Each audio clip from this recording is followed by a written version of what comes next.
Hi everyone, it's Nichol Spohr for Simon Says Stamp, and today we're going to be creating an interactive platform pop-up card using the Fawn platform pop-up die and add-on, as well as the Simon Says Stamp Rainy Days die. When I saw this platform pop-up, I thought not only is it great for creating fantastic interactive scene cards for all your favorite coordinating stamps and dies, but also to take some of those dies that you maybe have in your stash, like maybe this Rainy Days die from Simon Says Stamp, and incorporate it and create die cut scenes. This is Making the Cut, my monthly series here on Simon Says Stamp, and so I really wanted to showcase how you can go about creating amazing interactive die cut scene cards with this great die set.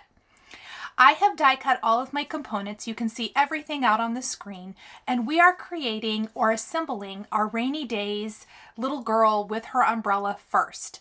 I colored in her skin with some Copic markers, and then I am going to go ahead and take the dies for her rain boots and for her dress. Now the dress part does not die cut separate. The boots do.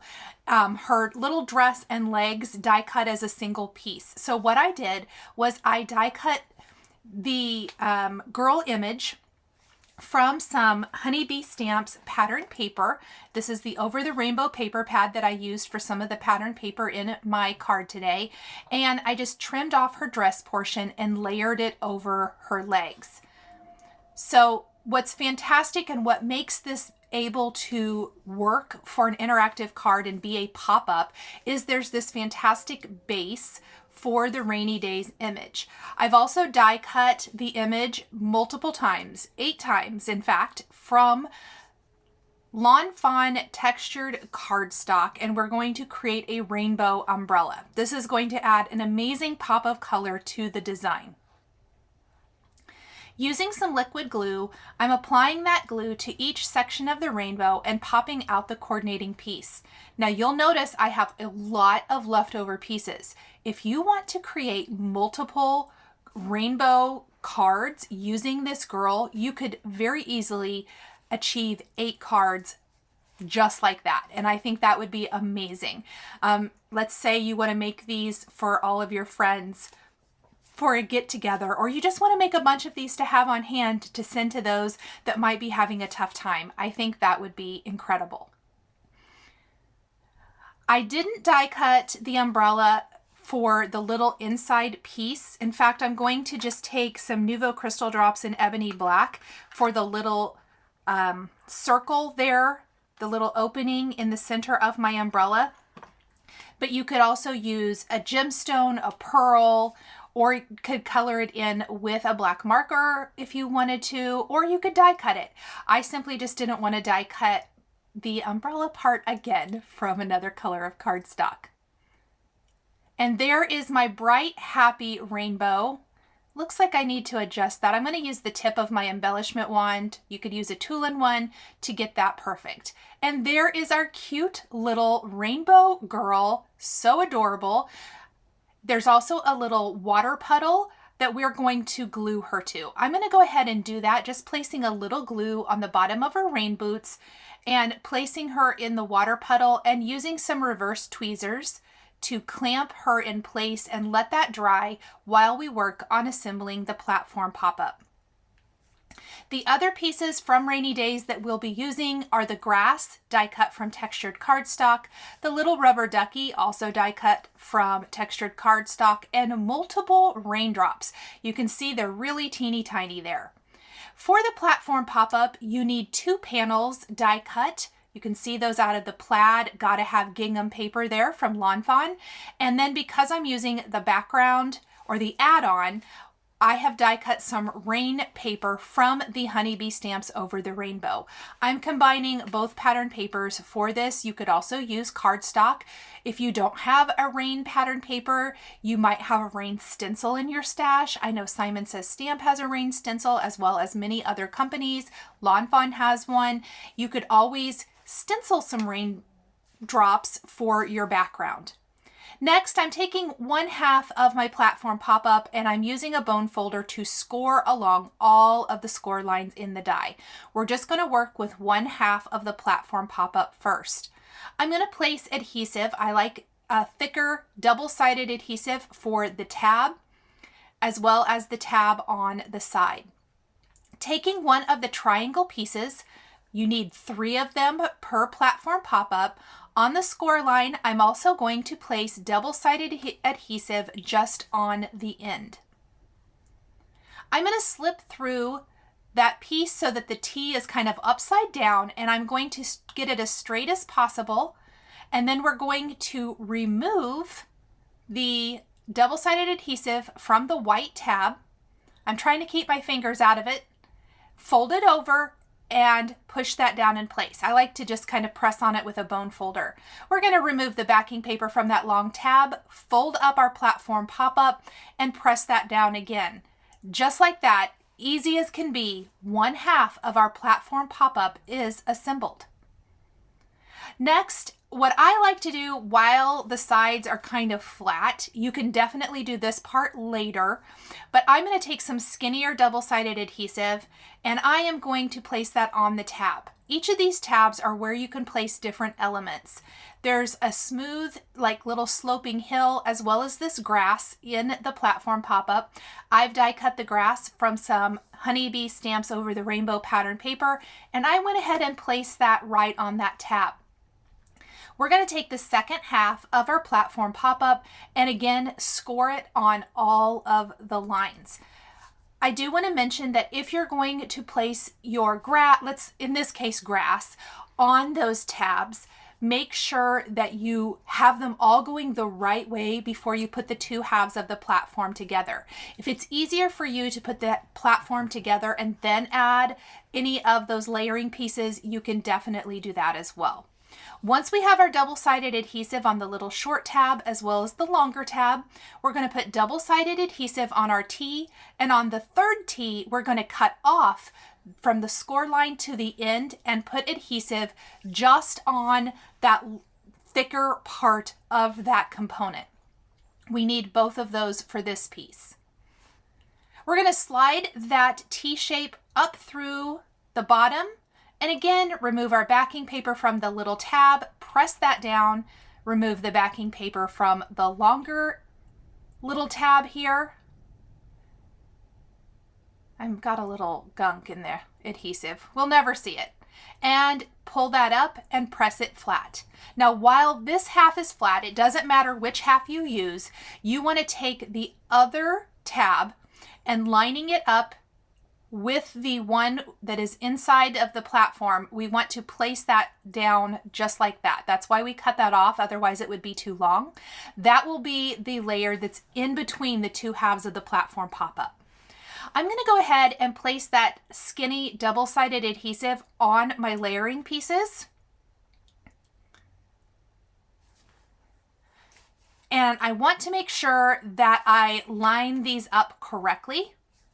So I want to double check with the other half of my platform, and then I will take the remaining 2 grass pieces and place these right where they go. You can see that they are exactly measured to fit just like so.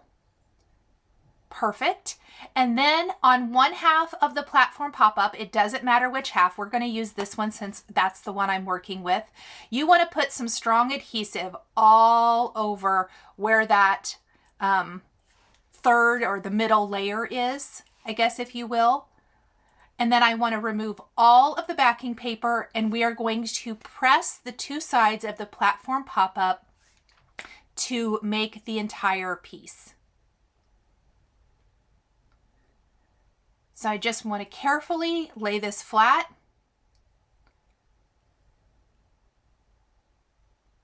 And we'll press those together. And our platform pop-up is almost finished. We want to remove the backing paper from those 2 short sides, fold those in to line up with the other half of the platform, and fold those down in place.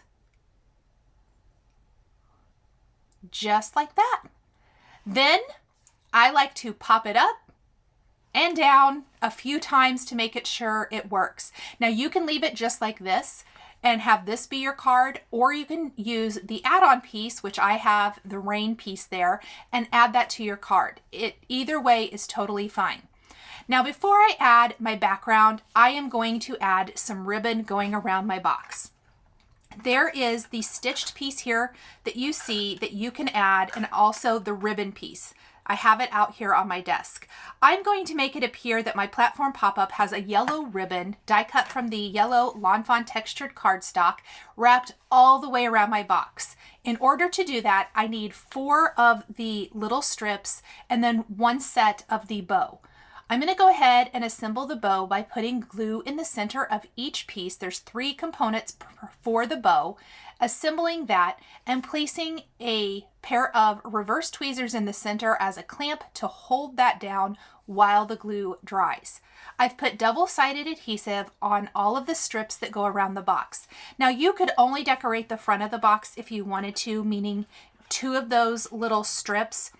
But I went ahead and did 4, so it wraps all the way around, because I am going to be placing an extra sentiment on the back of my box, and I think it gives it a little bit more of a finished design. You can put this anywhere you like. I like to kind of center it.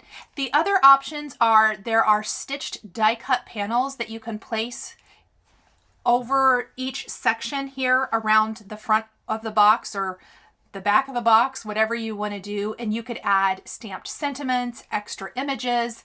There are many options. You don't have to use a bow unless you want to. I tend to like the bow, but I've done it both ways, where maybe I've needed a spot for a sentiment and that front of the box is the perfect little spot. I love that there's so many different options that come with this set. Now don't worry about where the 2 halves meet. On the front, we're going to place a bow, and that's going to hide that seam. And on the back, we're going to be placing a rectangular panel that will also hide the seam on the back of the card.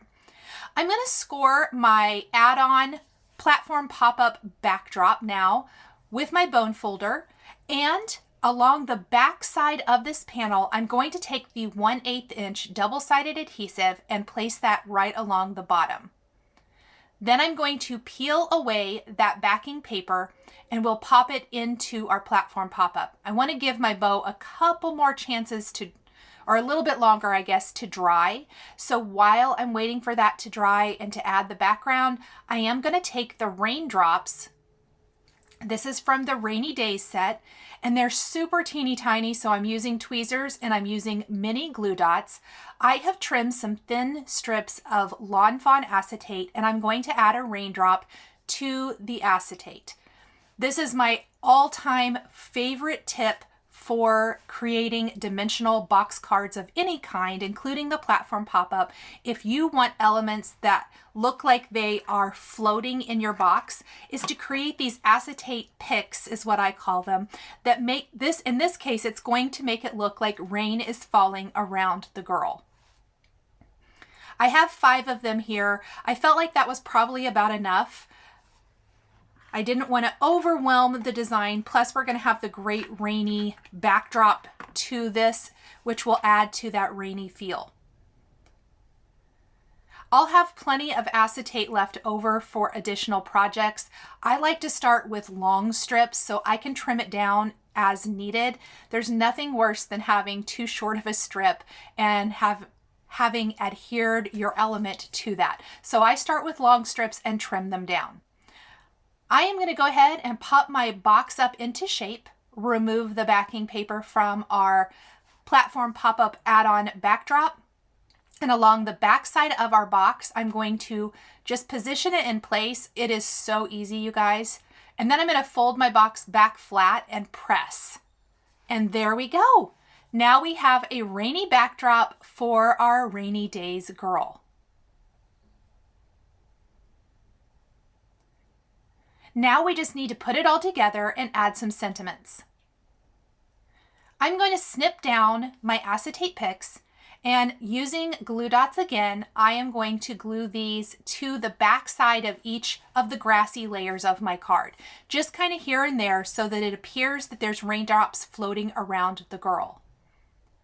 I like glue dots as opposed to a liquid adhesive because there's no drying time and they're super sticky.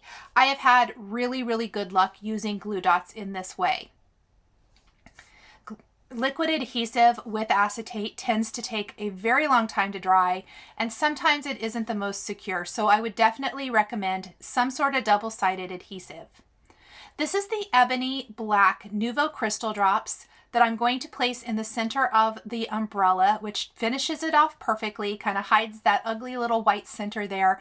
I do need to allow that to dry for a bit. I probably should have done that earlier, but I'd almost forgotten. So we will set that aside to dry. I added a black eye to the little ducky with a black Jelly Roll pen and used a Copic marker in orange to do the beak. Now I am going to use liquid adhesive to glue my girl in place, and I'm going to use my tweezers to clamp her down and let that dry. While we're waiting for everything to dry, this is a great opportunity to go ahead and stamp our sentiments, and then we can place the remaining things into our platform pop-up. I chose to use this long sentiment from the Simon Says Stamp Friend Greetings stamp set. Rainy days are always better with you around. I love this sentiment, but it's too big to fit anywhere into my scene on the front of the card. Well, the back of the card is the perfect spot for it. I want to replicate the rainbow feeling from the front of the card, so I'm going to use Post-it tape. You could use washi or Post-its or all kinds of different things, and I'm going to mask off each section and use all my favorite colors of Simon Says Stamp Positively Saturated ink to ink up this sentiment with rainbow colors. It's a total happy accident that there are 8 rows in this sentiment and 8 colors that I used on the front of the card. I am using the, the Simon Says Stamp Positively Saturated inks in Carnation, Cherry, Citrine, Fairway. Oops, I forgot one. Let's start it over. Carnation, Cherry, Cantaloupe, and then I was going to use a lighter yellow. I think I was using Lemonade. It wasn't dark enough, so I'm going to switch to Citrine, and Citrine shows up better. Then Fairway, Surf, Cadet, and Sweets, and that's going to give us all 8 colors. Now the colors are going to stamp quite a bit darker than what they look like in real life. Once the ink dries and is absorbed into the cardstock, it kind of smooths and flattens out and almost fades a little bit. I hate to use the word fades, but it does lighten just a tiny bit, and it looks so much nicer. Now, prior to stamping this, I did look through my stash because I wanted to die cut this with some sort of a rectangle die that would be big enough for this greeting. And I also wanted it to have some sort of added interest. The Simon Says Stamp rounded corner rectangles, the second to smallest size, was the perfect die for this. So I will be die cutting this sentiment with that die and placing it on the back of my card. For the front of my card, I'm going to stamp another sentiment from the Friend Greetings, the Thinking of You, with some VersaFine Onyx Black ink, and I'm going to die cut that with a Sentiment Labels die. And you can see I'm just using a leftover piece of white cardstock that I used to die cut the girl's legs, as well as one of the tees for my platform pop-up. I'll run over to my die cutting machine, die cut both of these, and then we can adhere these to our card. The rounded rectangle adds just the right look. I love how this is going to look on the back of our card. Isn't that going to be pretty? And I like how it adds such a fun pop of color. I placed liquid adhesive on this and clamped it in place while I finished die cutting my sentiment strip and placing some foam adhesive on that little strip to place right in our right in our little scene. What I love about a small sentiment strip is it's going to just kind of work into the scene instead of take away from the finished look. I don't want anything too big into our scene, as when this pops up, it has that darling little rainy days girl, raindrops falling, and I think we'll frame up the greeting. I did put a little foam adhesive on the back of that. We're going to frame up the greeting with the little rubber ducky, and then those two remaining little tufts of grass that I die cut from textured cardstock, we're going to tuck around the rain puddle by the girl. You can always add more or less to your box cards or your pop-up platform pop-up cards as you like. So I'm going to put a little liquid adhesive on the back of my grass tufts. Let's grab our little duck and place that down first. And then I do have additional rain picks that I do want to add, but I decided to get everything else in place first, and then I could gauge where each of those is going to go. And I want them all at different heights, so I tried to make sure that none of them were at the exact same height. There's going to be 2 back behind the girl and then 3 kind of up front. This really gives the illusion that the rain is falling all around her. That rain paper in the background is just the perfect accent for our falling raindrops. And I'm pressing those again to the back of each of the layers. Let's add our last one, as well as the grass. I think we need one more on the left side of the card. Kind of right here, about where the duck is. And there are our raindrops. How fun is that? Now, because I die cut the grass, I did decide to go ahead and tuck this around. I may not have needed it, but I do like the little contrast and the added interest. And there we go. Our platform pop-up is all finished. This will fit within an A2 size envelope when folded flat, so it creates an amazing surprise for the recipient. I did add a little heart accent to the center of the bow just to spruce it up a little bit. So here it is folded flat, and as long as everything fits within the folded flat part of this, it will fit in your A2 size envelope, and it's an amazing way to send an interactive card to a friend. Thank you guys so much for joining me today for this Making the Cut video featuring the platform pop-up. The supplies I used are listed and linked below the video for your convenience. Thanks for joining me, and we'll see you next time.